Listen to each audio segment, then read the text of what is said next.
Hello, good morning everyone dito sa YouTube channel. Ngayon lang po uli ako nag-live.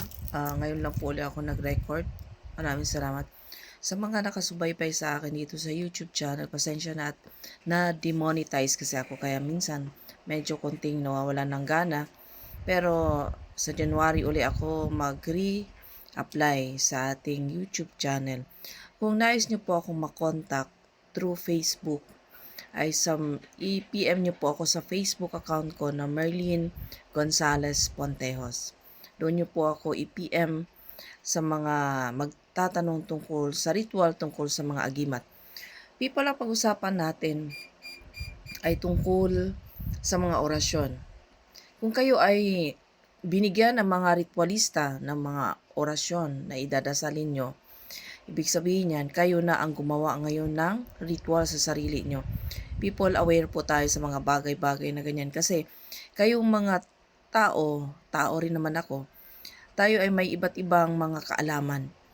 Ako may kaalaman na ako sa ritual at kaalaman sa orasyon. Hindi po tayo basta-basta magbanggit ng mga orasyon. Hindi rin po tayo basta-basta mag-oorasyon na hindi mo alam kung para saan ang orasyon. Dahil ang bawat orasyon ay may buhay.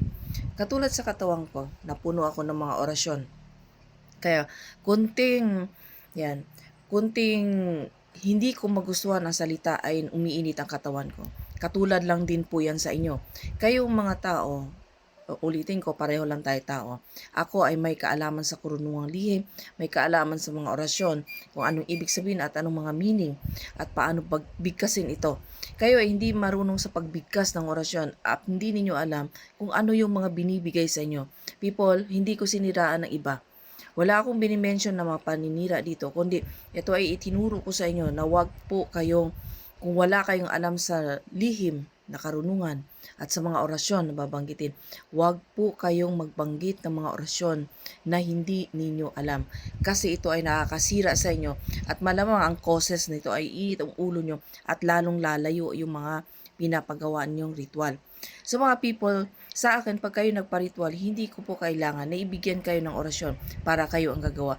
Kaya nga kayo nagbayad sa mga katulad namin mga ritualista para patrabaho nyo, di ba? Kaya kayo na dyan lang, stay lang.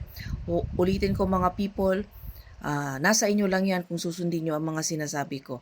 Huwag kayong gumamit ng mga orasyon na hindi ninyo alam. Okay? Magandang oras sa ating lahat. Good morning.